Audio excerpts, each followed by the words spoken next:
JP. Whoa. Whee! Better wake up. Whoa. Better shake up, shake up. I wanna wake up. I wanna shake up. So the story continues. Now we're at 2018. I start the job January 2018, the first Monday of that year.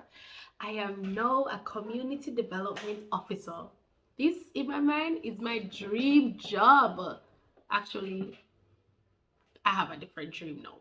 But then I was so excited.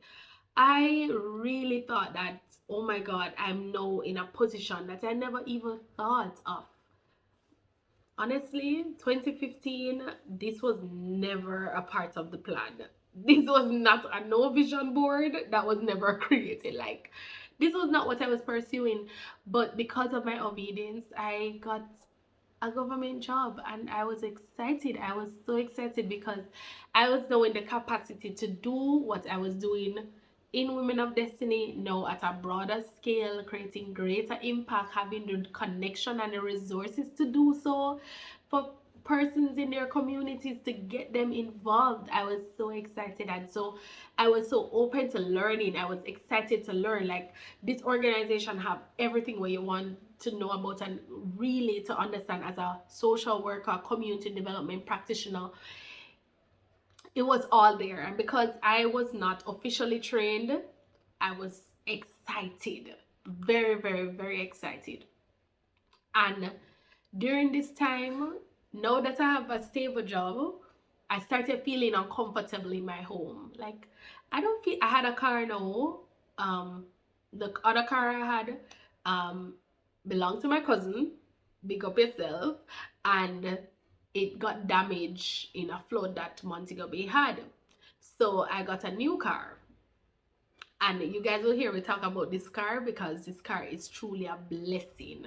Truly a blessing. Sky, we appreciate Sky, right?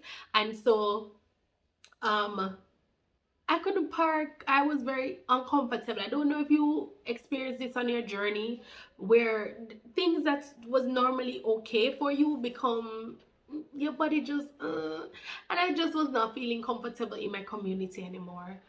I had challenged parking. It was just noisy. I never like it. I was just, and I remember at this point I had a mentor. And I was telling her, I remember one night she invited me to her house and we're talking. I was telling her, like, I really feel like God is calling me to move. I don't know if my sister wants to move, but I'm moving. And I started looking for somewhere. And August 2018, I moved into my first apartment. This was a nice home that had different sections on it. And I had an upstairs one bedroom apartment, unfurnished, and this apartment was literally like my haven. That's what I call the space, my haven. And I remember when I looked at it and I realized, girl, it's empty, and I will have to fill this with things that I do not own. But I knew that God said I should move, and so I paid my deposits, got my keys, and I said yes. And my following paycheck, I went to Kingston and I pack up. I went to Bashko and I buy out my things, them. And even I bought a mattress because my friend today, she had her own apartment. And I remember when she moved in and it was empty and she bought her stuff little by little. And so I was encouraged and persuaded to do this because I saw someone go through this journey and it worked out. So I asked her where she bought her stuff and I went there. I bought a pillow top mattress and I didn't have a base, but I bought it. And I put it on my car top. I said, Sky, from Kingston, 4.5 hours to Montego Bay. And I had, when I got back to Montego Bay, my friend at the time, she told me that, oh, you know, I have an extra base that I'm not using, if you know anybody that wants it. And I'm like, girl, I want it. And I got another friend to help me to move it. Listen, so I had a bed, I had my little stuff, I think I possibly can find a little picture to just show you guys as to what that apartment looked like for me. And I was very grateful. Like, I mean, I think nobody happier than me. And I would wake up every morning and I would sit before the Lord and I would. So by this time, I was no longer with that guy because, as I would have told you before, he cheated. And he cheated before I moved. Like, me did done with that. And I was very single. Was I celibate? I don't think so. I'm not even sure. But I knew that I no longer wanted to be anyone's companion. There was a song by Alkaline at the time that talked about he doesn't want anybody, he just want a woman for the night, basically. And so I had no interest in that at all. Long story short, I remember at this point I was really wanting to hear God. I knew I wanted to be in a place where I was celibate, but I was struggling. When I say struggling to overcome this hindrance. And I felt like if I could just get this out of the way, then I would be in perfect, like, would I live a perfect life, quote unquote. Like, I felt like this was my only blockage. Everything else was in a very good place. I knew I was hearing God's voice. I was, seeking the Lord, but this was just a challenge that I just could not overcome. I had mentors and persons praying with me, and I would be very involved. I was exercising-ish. I would swim every day. I taught myself how to swim. I was playing badminton. So my body was in a very good state. I was active. My work required me to move a lot. I was eating healthy. Mentally, I was surrounded by people that I genuinely felt that loved me, and I felt confident in myself. But this one thing, just this one thing, and my money was in a better place. Like, I was putting things, I started a retirement fund, investment fund, a lot of things were getting structured. And I remember just wanting God. But August, after I moved, and I remember my friend that helped me to move, she said, Olivia, you mustn't bring no money in this, like, this place is you and God alone. But that month alone, 4. And I remember just thinking to myself, what is wrong with you? You are so disgusting. What is wrong with you, Olivia? And I remember my thinking at that time that I was trying to figure out why something was not happening to me. And that's why I was like, okay, 2x, 2 new guy. And it was just still not working out. And I said, you know what? I'm not interested. God, I'm done. I'm done. And you're going to have to deal with this. And I think the very last one, my mentor had called. He was living in UK at the time. And I said to him that, he asked, like, what is wrong? And I told him, and I broke down in tears. And right there in that apartment, I got delivered. This was my first time experiencing something like this. But that deliverance really put me on a path where I knew that I needed to be on. So I've been living in this apartment for a month and odd. This was like September. And I remember I cleaned in September. And I just felt like, I had locks at the time. I just felt like I needed to cut my hair. And I called this lady I knew that very good at cut and color. I booked my appointments and I went and I just cut off my locks, and she's like, your locks are nice and whatever. And yeah, here's a photo of how I looked with my locks, right? And she said, you want to sell me? I said, no, man, you can take it. I didn't know about like lock extension and all of these things, and I gave it to her. And when I got back home, I think the following day when I woke up, because I was cleaning that day, I had moved my bed. And when I looked through the window, I saw a cross on the mountain ridge. In 2018, if anybody watching this video, you remember in Montego Bay during 2018, 2019, there was a cross that was lit up. I think it's positioned in Kensington, but the cross was lit up. It's no longer lit up, but you still can see it if you know where it is. And it just looked like, because this was, I think it was the night I saw it, it just looked like a floating cross. But where I was positioned, how my bed was set, I was just in direct alignment with the cross. And I was like, God, yes, this is it. I'm in perfect alignment with your will. I don't want you guys to believe that everything was perfect in my life. No. But I felt that I was now at a place where whenever I do nothing, or I wasn't pursuing anything that would take me away from God.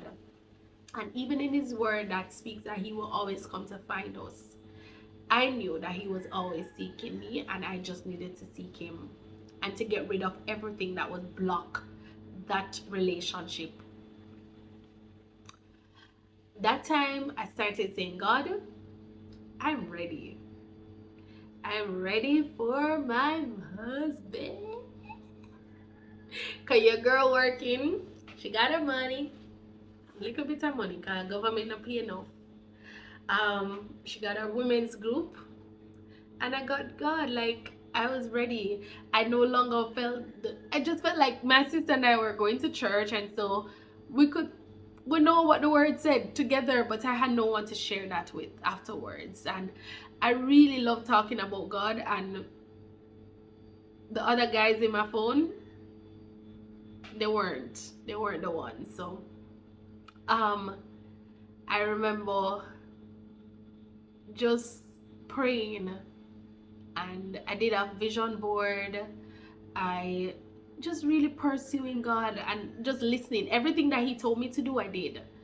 So he had an opportunity popped up on my phone. This is the Community Solutions Fellowship, and I applied for it. I wanted to apply. I applied for it. Reached out to get help to really ensure that I applied properly. There were a lot of things. I had a list of prayers that I wanted to be answered. But at this time, I knew I wanted a husband. I knew I was ready for a husband. And I got word that my husband was ready. It was just me.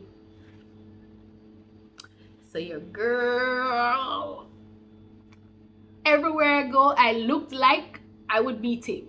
I was always on fleek because I'm so glad I said this, because when I tell you the story of how I met my husband, listen. So I met this guy, a very, very nice guy, a guy who loved God, and I was like, yes, this is it. But I remember our first encounter, like our first sit down talking to each other, and the relationship that we got, the friendship that we built was more because of work. I was supporting his community and so forth, so and I wanted him to support a particular activity I was gonna do there. So we had a sit down, and from the very sit down about work, it got personal, and he shared that he had a struggle, that he was also struggling with that sexual challenge. He really could not handle it himself. So I think this was before I got delivered. I need to check my notes. I think so. Nevertheless, the two of us were battling the same demon. So then I went not strong. And honestly, I had a list.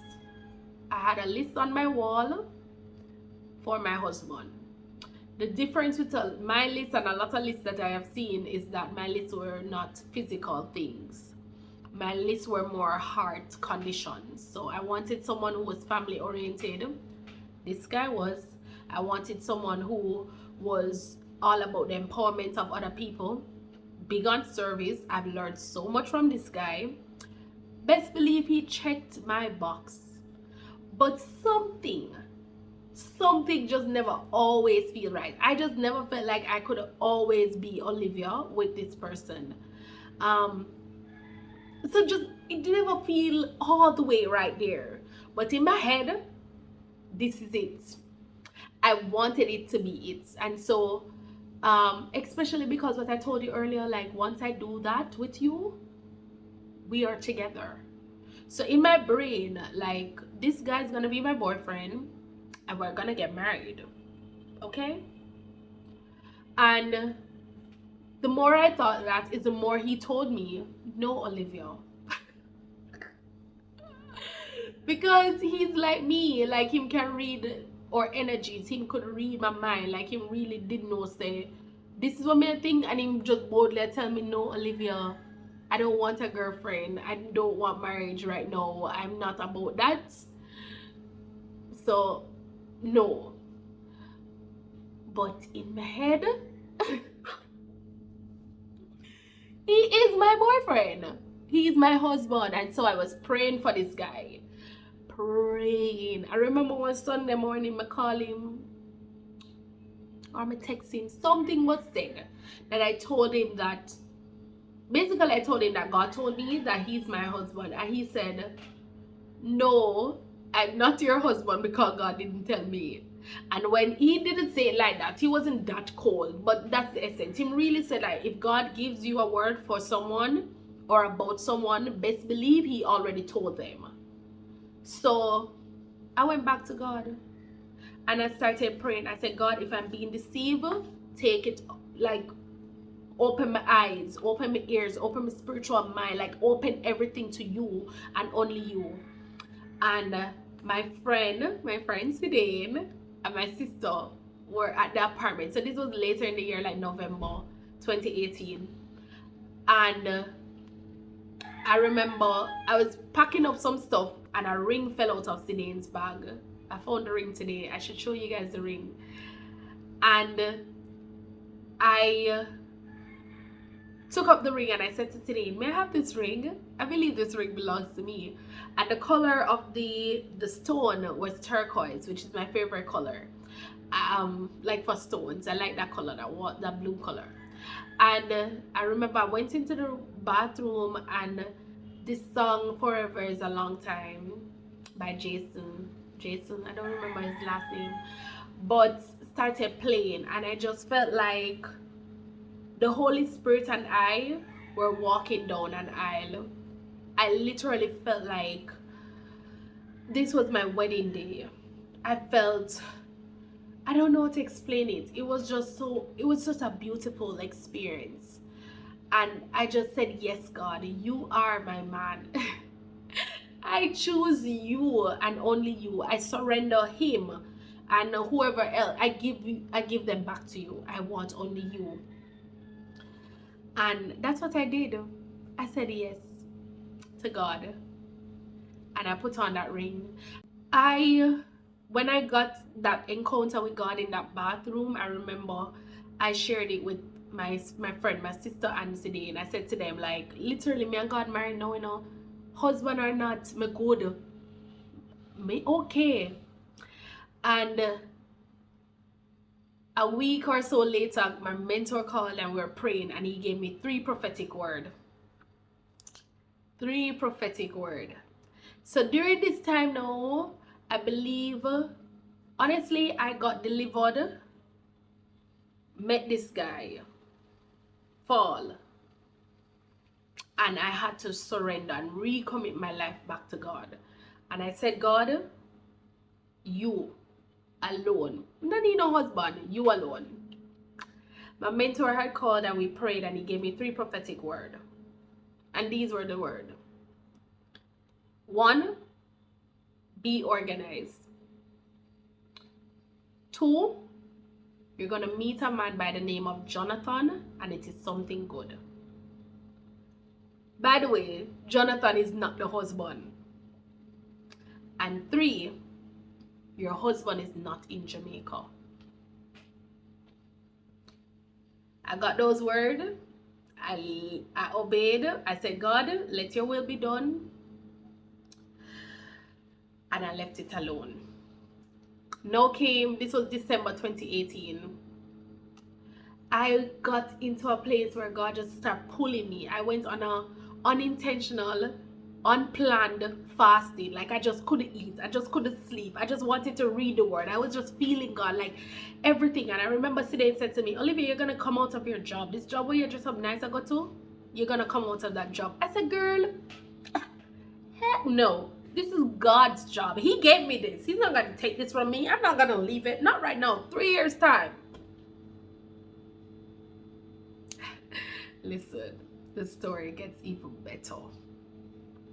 But during this time, we consider ourselves like a nomad. Yes, we lived at this apartment, but we were just on this nomadic venture. We would go out and we would pour. We would just encounter people and just share the word.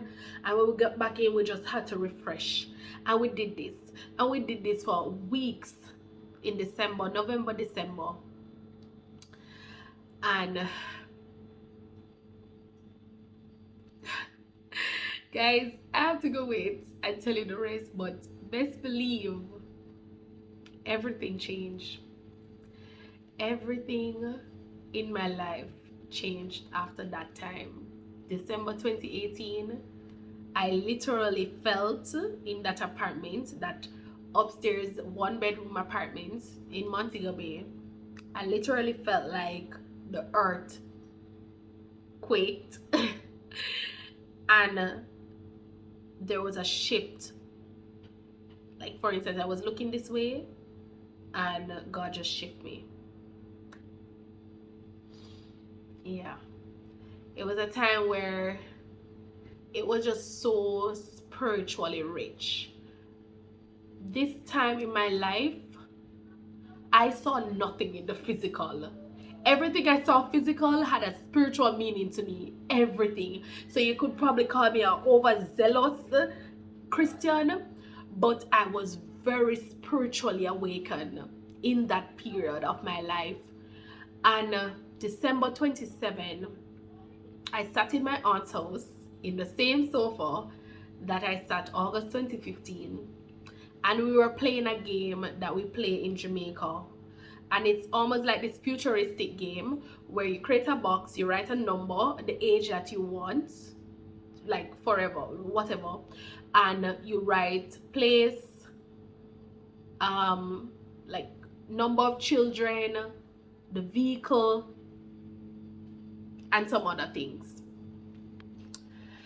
So during this time when I was so spiritually awakened, I started praying intentionally. I started writing down everything that God was leading me to. So every morning, without like choice, I just felt like I had to stay in my secret place and just hear from God. Like sometimes I didn't even open my mouth. I just wrote whatever came to my heart. I just started writing. And I felt the Lord said I should put it in a devotional format, and so I started doing that. I started writing the word in such a way as if I'm sharing it with others, and put a prayer to it as well. And I pursued God. I can tell you that the prophetic word about being organized was a confirmation, because I was already on that journey of structuring everything, structuring Women of Destiny, structuring my life.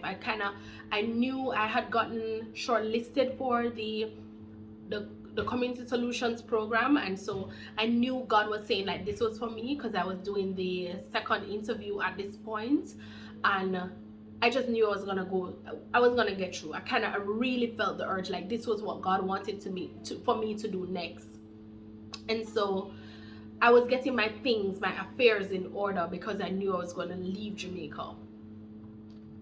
But a part of me still felt like this particular guy was going to be my husband, because I knew he was leaving Jamaica too. And because the word came and it said my husband was not in Jamaica, in my head I said, okay, when he leaves, that's when he's going to want to be my boyfriend. And that's how we're going to get together. I'm telling you now, you see my mind? The devil's playground.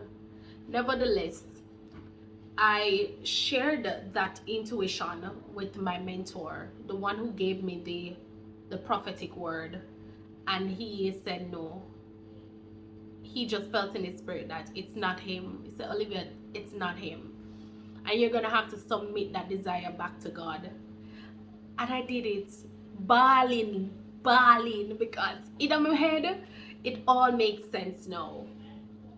And I had to say, God, okay, fine, take him back. And so all those prayers that I had his name attached to, I started marking it out. And I just started, dear husband, whoever you are, wherever you are, just know that I'm ready for you. So Jonathan, no. So I was organized. That's confirmation. During this time now, I tell you guys, I'm spiritually awakened, It was Christmas season, and Jamaica was going through this thing where during this time it's a lot of bloodshed. And because we were under a state of emergency, all different kind of security measures, there were not a lot of killings, but a lot of accidents were happening. And I have a gifting of being able to see these things, spiritual things. I'm able to see spirits operating, and I knew what was happening. And I remember one evening, it was evening now, and I was heading back home, and I drove past the entrance of the plaza that I wanted to go in. And we were now passing the exit, but for some reason I felt like God told me say I can go through the exit, and I went through the exit and parked. I wanted to get some water, and I remember my sister and Mr. said to me, why you drive through the exit? You know you're supposed to be obeying. And I said, yeah, I'm obeying God. Like, we're supposed to obey the laws of the land. You're not supposed to do the opposite, okay, people? Right. So I pulled up and I parked, and the light was shining on this man who looked very homeless with a dog and a cardboard. But like, I couldn't see his face. He had locks, and I couldn't see his face clearly, but I knew he had a face. And I came out of the car, and I felt like I should give him something. By the way, guys, this time, yes, I'm working, but me still not no money. Like, me never, as I said, government work is not a lot of money. But so I said to my I said to the city, like, and Lovina, like, ask them if they had any change, because I think I only had like $1,000. So I took their change. I think they gave me like $300, and I went up to the gentleman and I gave it to him. No, normally homeless people have a stench, but he wasn't stink. He wasn't stink at all. And I said, God bless you, and he just smiled. But again, I still could not see the face clearly. And I went, got the water. When I came back, I saw Sidine and my sister Lavina. They're talking to the man. Now, Lavina has a passion for helping homeless people, and she said she wanted to open a center and so forth. So she went there talking to this gentleman. And I remember Sidine came back to me, and she asked me for some more funds, and we ended up giving him, I think, $700 or $900 in total. And when they came into the car, we started talking, conversing about their encounter with him, and and I remember Lovina, while we're driving out now properly through the exits and heading home, because we live close by to the plaza, she said, and he was saying that the council sent him here. Now, this is an upscale plaza that you don't see homeless people there ever. Anybody know Westgate Plaza? Like, it's not, you don't see homeless people there. And I said, they were like asking him more, like, what council? Parish council? Like, the municipal sent you here? They don't send people here. And they said he was like only smiling and like, yeah man, this is where the council sent him. And she said, and I asked him what his name, and he said his name is Jonathan. What? That's Jonathan? By when she said this, I was literally walking through the door of my apartment. I just dropped on the floor. Like, God, are you serious? That's Jonathan? That is, wow. It was really a good thing. Because I literally felt like to give him some money. Like, I can't explain this. Like, it was just so surreal. So I called my mentor one time and I'm like, yo, meet Jonathan, you know? Like, meet Jonathan. And so I told him, I recall what I just shared with you to him. And he just started praying and him just praying, like praying in tongues, and him just praying. And he's like, Olivia, God is so proud of you. You are faithful, you're obedient, and you're gonna be rewarded. And yes, and I'm like, wow. Now, mind you, this man in the UK could not know who Jonathan is or how I would have met Jonathan. But the Spirit of God confirmed. And this was just a test of my obedience with my resources. I've never seen a homeless person there ever again. Guys, this is a whole story on its own. Like, this encounter experience was just so magnificent. There was just so many things that happened during this time, December 2018, that really blew my mind, like really allowed me to see God in a more personal way. This time, there was no turning back from God. I was so adamant, like nothing could take me away from God. And so I started praying intentionally, strategically.